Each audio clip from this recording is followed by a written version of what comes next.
제15장 원산의 여름. 연례 회의의 간부 회의는 웰치 감독의 능숙한 사회로 진행되었다. 결핵 요양소 건립이 제안되자 이 문제에 대한 토론이 활발히 전개되었다. 누군가가 물었다.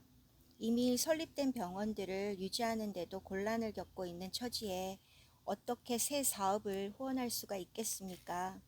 감리교에서 시작한 영변, 공주, 원주의 병원들은 이미 자금과 인력이 모자라 다 문을 닫지 않았습니까? 지금 지방에서 운영하고 있는 감리교 계통의 병원으로는 닥터 홀이 일하고 있는 해주가 유일합니다. 나는 이 질문에 대답했다. 조선 인구의 80% 이상이 농촌에 살고 있습니다. 해주병원이 지금까지 운영되고 있는 것은 시골에서의 의료 사업이 얼마나 필요한가를 입증해 주는 것이라고 생각합니다. 또 다른 사람이 말했다. 우리 모두들 그런 사업이 절실히 필요하다는 것은 인정합니다. 닥터 홀의 의견에 대해 마음속으로 깊이 동조하고 있어요. 그러나 현재의 실정은 그런 새 사업을 시작하기에 매우 곤란한 때인 것 같습니다. 나는 희망이 내 눈앞에서 사라지고 있는 것을 보았다. 웰치 감독이 내 심정을 이해하고 도와주려고 나섰다. 그렇지 않았다면 이 의제는 이 정도에서 결말을 짓고 다음 의제로 넘어갔을 것이다. 웰치 감독은 이 토론을 더 계속하게 했다. 이때 나의 오랜 후견인이었던 노블 씨가 설득력 있는 내용을 제안했다. 닥터 홀로 하여금 현재 재직하고 있는 해주의 병원장 임무를 그냥 계속하게 하면서 여가를 이용하여 요양소 건립 계획을 추진하도록 하면 어떻겠습니까? 물론 이것은 선교부나 위원회로부터 예산을 받지 않고 한다는 조건으로 말입니다. 이 제안대로 한다면 선교부나 위원회에서는 아무런 경제적인 책임을 지지 않아도 되었다. 결국 이 제안으로 반대 의견들은 철회되었다. 다행히 내 개인 자격으로 조선이나 미국에서 모금할 수 있도록 허가되었다. 다만 모금된 자금은 선교부를 통해 나에게 전해지는 형식을 택하기로 정해졌다. 첫 번째 관문을 통과하게 되자 하나님의 사업을 하는 데 있어서는 나도 친구들과 후원자들의 마음을 움직일 수 있다는 자신감을 가지게 되었다. 그때 우연히 한 회원이 옆 사람과 말하는 것을 엿듣게 되었다. 이 계획은 물론 이뤄지지 못할 게 뻔합니다.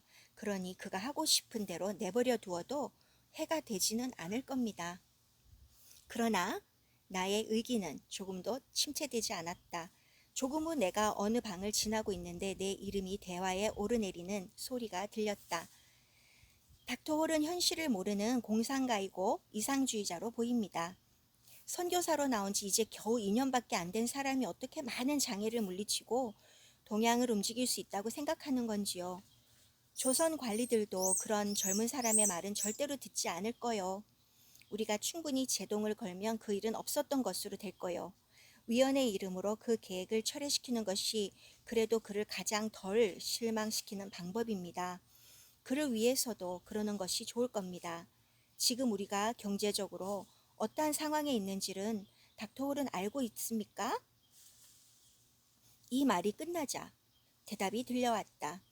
아마 닥터 홀은 하나님과 함께 있는 동안은 어떤 일도 이뤄지지 않는 일이 없다고 생각하는 모양이지요. 나는 이들의 대화를 듣고 너무나 기뻤다. 이 순간 인간으로서의 나의 한계를 한층 더 실감하게 되었다. 하나님과 함께라면 불가능이란 없다. 라는 신념이 더욱 굳게 내 가슴에 와 닿았다. 하나님과 함께라면 불가능이란 없다.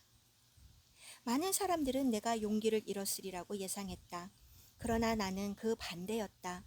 웰치 감독이 내게 용기를 북돋아 주었다.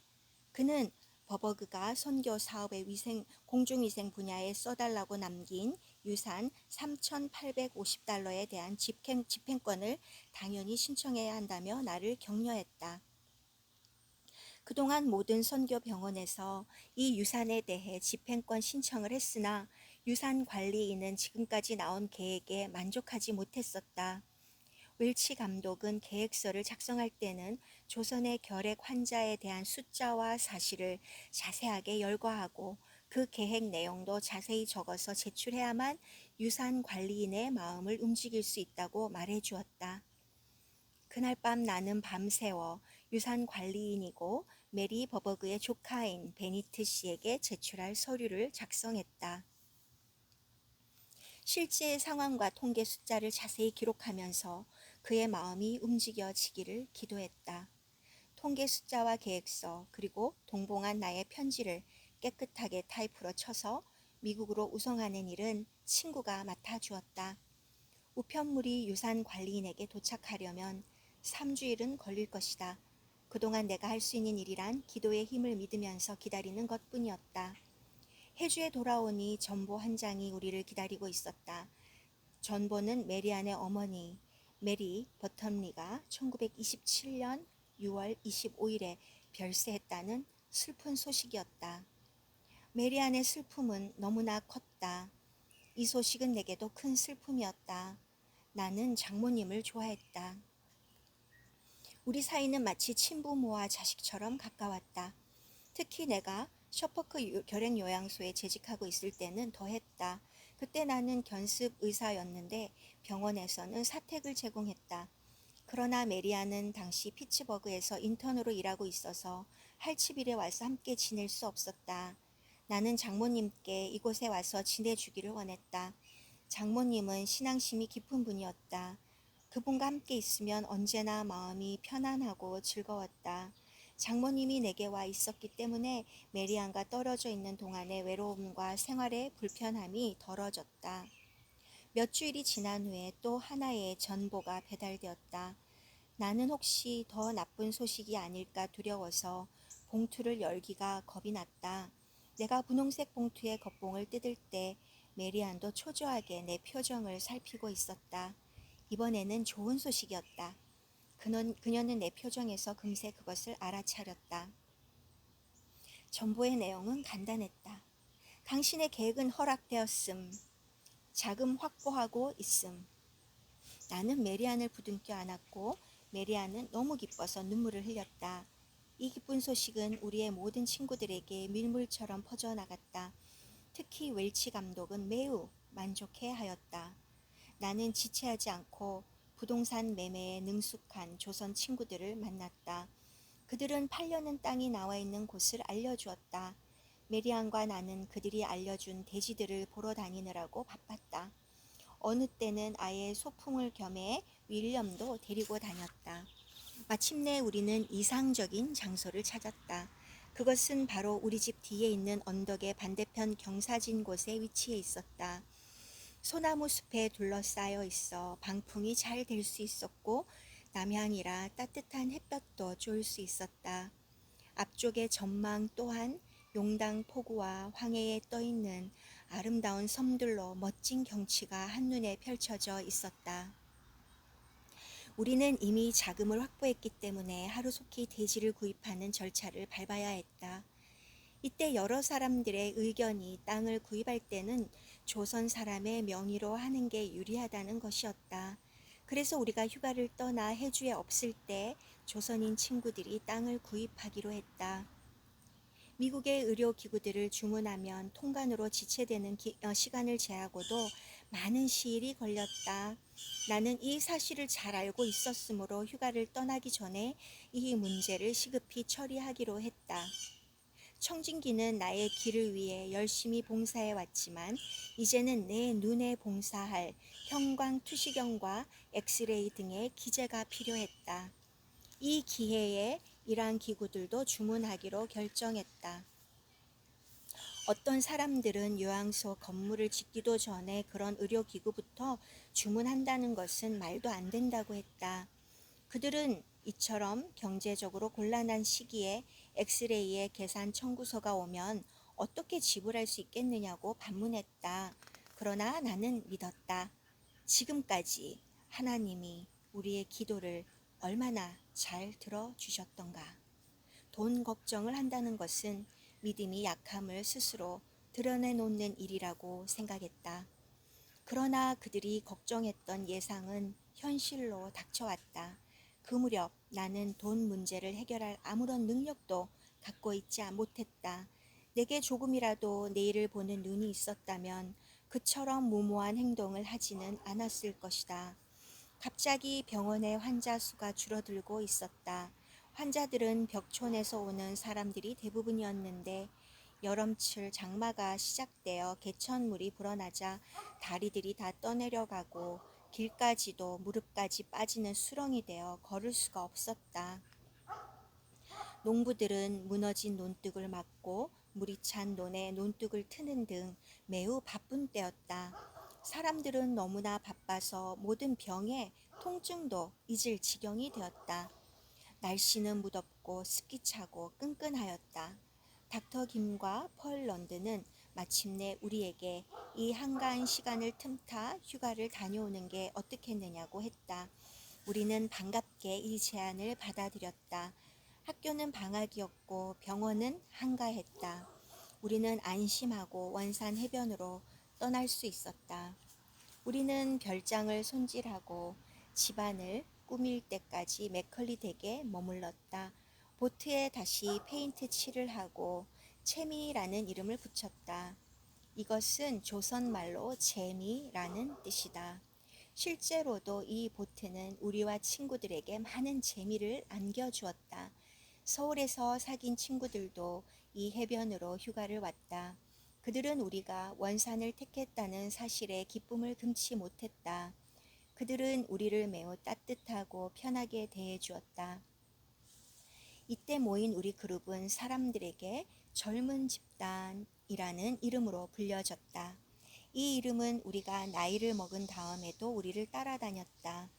우리와 친한 이웃이 된 잭 부츠는 특히 우리를 환영해 주었다.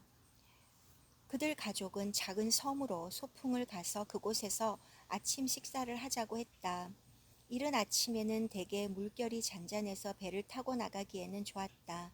우리는 모터보트, 재미와 음료수를 준비하기로 하고 부츠 가족은 나머지 모든 것을 맡기로 했다. 소풍을 가서 메리안이 차를 따를 때까지는 모두들 유쾌한 기분으로 들떴다. 메리안은 영국 출신이라 음료수라면 을에 홍차만을 생각했다. 잭이 난감한 표정을 짓는 것을 보고 우리는 큰 실수를 한 것을 깨달았다. 아침 식사용 커피를 준비해 오지 않았던 것이다. 그 뒤로 잭은 그날의 실수를 가지고 우리를 놀리기 좋아했다. 그것은 우리가 두고 잊을 수 없는 하나의 경험이 되었다. 우리 지하실에 진료실을 만들어 놓고 해변에 휴가 온 의사들이 교대로 진료 일을 맡기로 했다. 내 순번이 돌아와서 청진기를 꺼내려고 가방을 열었더니 전부 곰팡이가 피어나 있었다. 나는 얼마나 놀랐던가.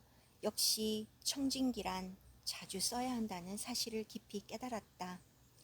백인 환자들은 비교적 결핵에 걸린 사람들이 없었으나 여기에서도 조선인들 중에는 상당수가 결핵에 걸려 있다는 사실이 드러났다. 나는 백인 동료들에게 결핵에 감염된 조선인 하인들에게 어떤 조처를 취하지 않으면 그들 백인 가족도 감염될 것이라고 알려주었다. 어느 날 아침 일어나 보니 고운 모래사장이 여러 가지 부스러기들로 어지럽혀져 있었다. 파손된 집기들, 사람과 가축의 시체까지도 모래밭에 널려 있었다. 내륙에 엄청난 홍수가 스쳐간 흔적이었다. 이 재해의 증거물들은 북쪽에 있는 강을 따라 바다로 떠내려온 것이었다. 어디서 이런 큰 홍수가 일어났는지 미처 알아볼 시간적인 여유도 갖기 전에 떠내려온 물건들을 서로 줍겠다고 사람들이 몰려와서 싸우기 시작했다. 이 소문이 퍼지자 관청에서 나와 시체를 거둔 다음에 물건들을 주운 사람들에게 물건에 따라서 세금을 매겼다. 이때 거둔 세금은 재민을 구호하기 위한 자금으로 쓰여진다고 했다. 사람들은 물건을 서로 줍기 위해 시체를 옆에 놓고 주먹을 휘두르며 싸웠다. 그 모습은 보는 사람으로 하여금 분개하게 했다. 얼마나 비참한 풍경이었던가. 이런 소란이 지나자 해변은 다시 깨끗하게 정돈된 원래의 모습으로 되돌아갔다. 천재지변이 휩쓸고 가면 바빠지는 사람들은 의사들이다. 우리는 도시에 퍼지고 있는 이질, 콜레라, 장티푸스 같은 전염병이 이곳에 들어올까봐 겁이 났다. 사람들에게 방역주사를 놓아주고 채소나 과일 등 날 것은 절대로 먹지 말고 물도 반드시 끓여서 마셔야 한다고 주의를 주었다. 헨리 아펜젤러는 우리가 서울에 처음 도착했을 때 원산에 돛담배를 타러 가자고 했던 일이 있었다. 그는 지금까지도 그 말을 잊지 않고 있었다. 그래서 바람이 적당히 부는 어느 날 그는 자기의 돛담배인 갈매기 호를 타러 가자고 했다. 메리아는 윌리엄을 데리고 아펜젤러의 별장에 가서 그의 아내 루스와 차를 마시면서 망원경으로 우리를 보고 있기로 했다. 헨리는 돛과 배를 능숙한 솜씨로 다뤘다. 배는 그가 원하는 대로 잘 나갔다. 올망졸망한 섬들 사이로 빠져나갈 때는 정말로 드릴이 있었다. 헨리가 돛담배 타기를 얼마나 즐기는지를 이때 비로소 알 수 있었다. 나까지도 이 뱃놀이의 재미가 어떤 것인지 알 것만 같았다. 메리안이 함께 탔다면 좋았을 것이라는 아쉬운 생각까지 들었다. 나는 그의 배 이름을 재미있고 말고로 고치라고 했다. 발동이 잘 걸리지 않고 진동과 소음 때문에 배에서 이야기도 제대로 할 수 없는 모터보트를 산 것이 잘못한 게 아닌가 후회가 되기 시작했다. 이 돛담배는 조용함과 평화가 있었다.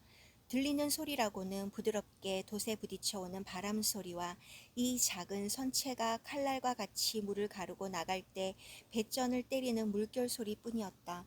갑자기 모든 것이 너무나 조용하고 고요해졌다. 우리 배가 움직이지 않았다. 처음에는 돛이 약간 펄럭이더니 나중에는 그마저 없어졌다. 키를 아무리 돌려보아도 배의 진로는 조금도 바뀌지 않았다. 우리는 이미 바다 멀리 나와 있었는데 배가 움직이지 않으니 어찌할 것인가.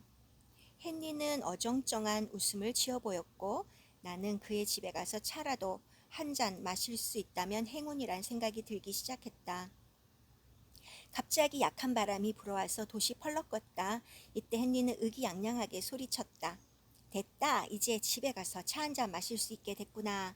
그의 환호 소리가 채 끝나기 전에 일진의 광풍이 몰려쳤다. 헨리는 무진 애를 썼다. 그러나 배는 특급 열차 같은 속도로 대해로 밀려가고 있었다. 성난 광풍은 뱃머리를 밀고 또 밀었다. 이었고 해안선이 마치 아물거리는 선으로 보일 만큼 바다 한가운데까지 배를 떠밀었다. 헨리는 즉시 돛들을 다 거두고 파도를 타고 넘어갈 작은 돛 하나만 남겨놓았다. 드디어 파도가 산같이 커지더니 이 조그만 배를 덮칠 듯이 높이 솟아올랐다. 절박한 순간이었다. 그 순간 너무나 많은 생각들이 일시에 마음속에 떠올랐다. 참으로 놀라운 현상을 체험했던 것이다. 그때 내 머리를 스쳐갔던 생각들을 말한다면 지금은 하나의 웃음거리가 될 뿐이겠지만 그 공포의 순간 스쳐간 생각들 중에는 신문에 새겨진 커다란 제목도 있었다. 의료 선교사 뱃놀이 중 파도와 싸우다 익사.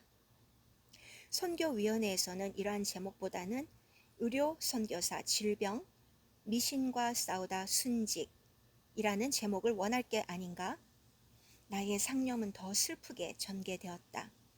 내가 성취 못한 일들이 마음속에 떠올랐다. 이러한 생각에 미치자 나는 양심의 가책에 몸을 떨었다. 헨리는 나뭇잎까지 뒤흔들리는 배를 다루느라고 나처럼 괴로운 생각을 할 틈도 없었다.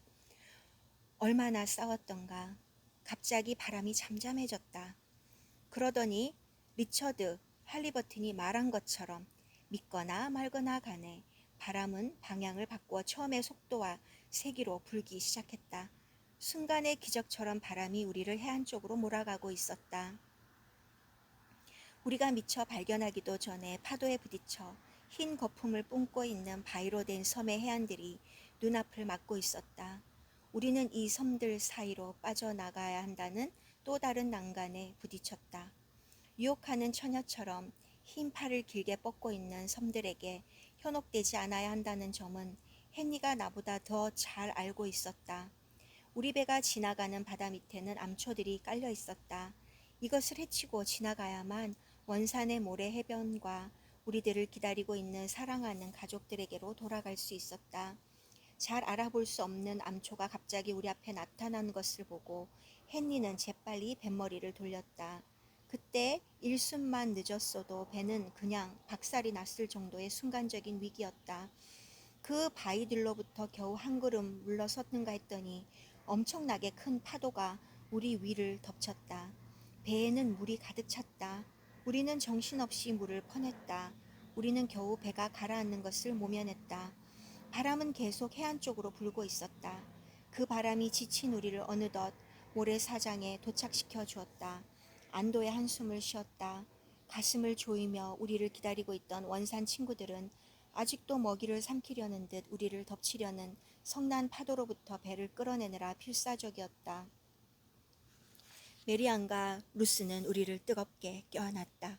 그들은 우리가 탄 배의 돛이 멀리 수평선으로 사라지는 것을 보고 함께 발을 동동 굴렀다고 한다.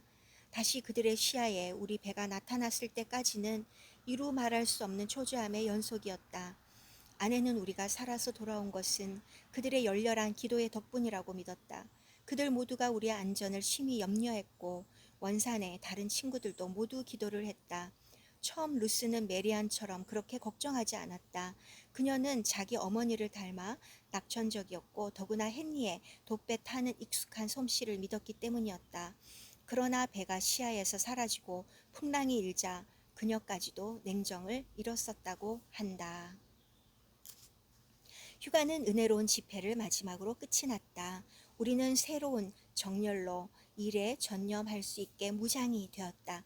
우리가 해주에 돌아가면 다른 직원들이 휴가를 가야 할 차례다. 어머니는 안식년 휴가 중이었으므로 우리는 돌아가는 길에 서울에 들려 피셔 박사의 초대에 응하기로 하였다. 피셔 박사는 연희전문학교의 저명한 교수였다.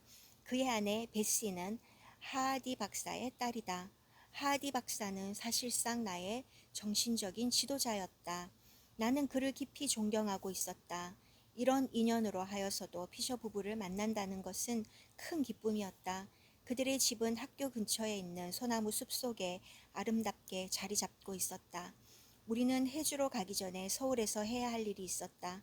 병원과 우리 가족에게 필요한 3개월 분의 식량과 기타 필요한 물품을 구입하는 일이다. 당신은 슈퍼마켓이 없었으므로 여러 가지 물건을 구입하려면 많은 시간이 필요했고 그에 따르는 인내심도 지니고 있어야 했다. 지게꾼이나 머리에 큰 바구니를 이는 부인을 데리고 상점에서 상점으로 원하는 물건을 찾을 때까지 돌아다녀야 한다. 이럴 때면 항상 꼬마 소년들이 자기네들이 들 수 있는 물건들을 들어주겠다고 열심히 쫓아다녔다. 아침에 나가 쇼핑이 끝날 때쯤이면 우리들 주위에는 짐을 이고 지고 손에 든 짐꾼들의 행렬이 따랐다. 마치 영화의 한 장면으로 촬영해도 좋을 만큼 재미있는 풍경이었다. 우리가 해주로 돌아오자 닥터김과 다른 직원들이 휴가를 떠났다. 병원에는 소위 여름병이라 불리는 병으로 시달리는 환자들이 아직도 많았다. 환자는 주로 어린이들로 채 익지 않은 참외 같은 과일들을 먹어서 배탈이 난 사람들이었다. 또 여름에는 파리, 모기 등이 급증하여 병균에 감염이 심했다. 산과와 외과를 맡은 메리아는 윌리엄을 돌보는 일에다 여름병 환자들 진료로 더욱 바빠졌다. 메리아는 윌리엄을 낳기 훨씬 전부터 어머니와 어린이들의 복지 클럽을 조직하여 매우 활발하게 운영하고 있었다. 이제 그녀 자신이 진짜 어머니가 되자 회원들은 그녀의 지시를 잘 따랐고 더욱 존중했다. 우리가 휴가 중인 사이에 이곳에도 장티푸스와 이질병이 발생해 나 역시 일손이 바빠졌다. 우리 병원은 곧 이질을 잘 치료하는 병원으로 소문이 퍼졌다. 우리가 런던의 열대병 학교에서 배웠던 치료법이 조선인 환자들에게 효과가 있었기 때문이었다. 많은 일본인 환자들이 공립병원에 다니다가 이런 소문을 듣고 우리 병원으로 옮겨왔다. 일본인들을 치료하다가 한 가지 이상한 수수께끼를 발견했다. 조선인들과 똑같은 방법으로 치료했지만 일본 사람들은 회복이 대단히 늦었다. 연구시설이 없어서 그 이유를 과학적으로 규명하지는 못했지만 경험에 의해 설명할 수는 있다. 조선인들은 항상 고추를 많이 넣은 매운 김치를 먹는다. 이 음식은 어찌나 매운지 눈물이 날 정도다. 내 생각으로는 소화기 내장에서도 이 같은 반응을 보인다면 아메바균이 내장에 서식하기도 전에 이 매운맛이 물리적인 작용을 할 것이므로 균은 씻겨 나올 것이다. 그러나 일본인들은 고추가 든 음식은 질색을 하고 먹지 않는다. 이미 이질에 걸린 일본인 환자들에게 김치를 먹이는 일은 치료 효과를 보아 너무 늦었다. 하지만 나의 충고를 받아들여 미리 김치를 먹기 시작한 일본인들은 매우 좋은 효과를 보였다. 이들은 이질에 걸리는 율도 적었지만 병이 나도 회복이 빨랐다. 정신신경병 환자들도 적지 않았다. 이 경우는 본인은 물론이고 가족들까지도 고통을 받고 있었으므로 말할 수 없이 불쌍한 생활을 하고 있었다. 처음 이런 환자들을 받을 때는 비교적 치료될 가망이 많은 환자들만 받았다. 그러나 병원의 평판이 점점 좋아졌으므로 치료하기 힘든 환자들까지도 받기로 했다. 결국은 기독교적인 봉사 정신과 열정만을 가지고 모든 환자들을 받아들이는 데까지 발전했다. 우리는 환자와 가족들을 위로하기 위해 거짓 희망을 주는 일은 하지 않았다. 그랬는데도 어떤 환자들은 우리의 예상을 뒤엎고 놀랄 정도로 빨리 완치되어 우리를 기쁘게 했다.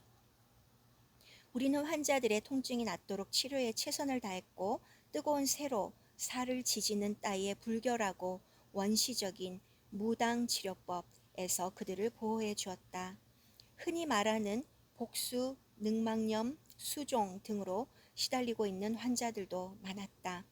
이들 환자에게는 약물이나 물을 제거하여 환자들을 편안하게 해주는 방법을 썼다. 이 제거법은 자주 되풀이해야 한다. 마치 우물에서 물을 퍼내는 것 같아서 물은 더 괜다. 비록 근본적인 치료는 못 되어도 이렇게 하면 우선 환자들이 숨을 돌릴 수 있게 된다. 그런 다음 애야 건강을 회복해 하는 부수적인 치료가 가능해진다. 이런 환자들의 경우 필요할 때면 고통을 덜어주기 위해 진통제를 복용시켜야 했다. 동양에서는 서양인들과는 달리 죽음에 대한 두려움의 정도는 달랐지만 치료를 거절당하고 사형 선고를 받으면 정신적인 충격을 받기는 같았다. 나는 병원 의료진들에게 환자들의 마음에 편안함을 주어야 한다는 기독교 정신을 상기시켰다. 하나님은 성경을 통해 우리에게 이렇게 가르치셨다. 우리의 모든 환난 중에서 우리를 위로하사 우리로 하여금 하나님께 받는 위로로서 모든 환난 중에 있는 자들을 능히 위로하게 하시는 이시로다. 고린도 후서 1장 4절. 우리 병원의 전도사들은 환자들을 위해 함께 기도했다. 환자들은 이런 우리들의 태도를 받아들였고 고맙게 여겼다. 그럴 때 비로소 그들은 편안한 가운데서 죽음을 맞을 수 있었다. 그들은 얼굴에 미소를 띠고 이 세상을 하직했다. 정신신경병동에서 일하는 직원들은 교대 근무를 시켰다. 이 방침은 매우 중요한 의미를 지니고 있다. 환자의 가족들이 요구하는 것이 무엇인지 이해하는 것도 대단히 중요한 문제였지만 환자들은 정서적인 면을 기대할 수 없을 정도로 그 태도가 거칠었다. 직원들은 환자의 병세가 호전되지 않는 데 대한 좌절감을 자주 맛보아야 했고 간호하기에도 매우 힘들었다. 이런 직원들에게 어느 정도 즐거운 분위기에서 일하도록 하기 위해서는 다른 병동의 환자들을 번갈아 보게 하지 않을 수 없었다. 우리 병원이 죽는 장소가 아니라 병을 낫게 하는 곳이라는 지금까지의 좋은 이미지를 유지하기 위해서는 정신신경병 환자들의 입원 수를 최소로 제한하지 않을 수 없었다. 환자들을 더 받지 못하고 돌려보낼 때의 내 마음은 말할 수 없이 착잡했다. 고통을 치료받지도 간호받지도 못하는 그들에게는 죽음이라는 운명만이 기다리고 있을 뿐이었다. 나는 이들의 절망과 고통을 알고 있기 때문에 안타까움으로 몸을 떨곤 했다.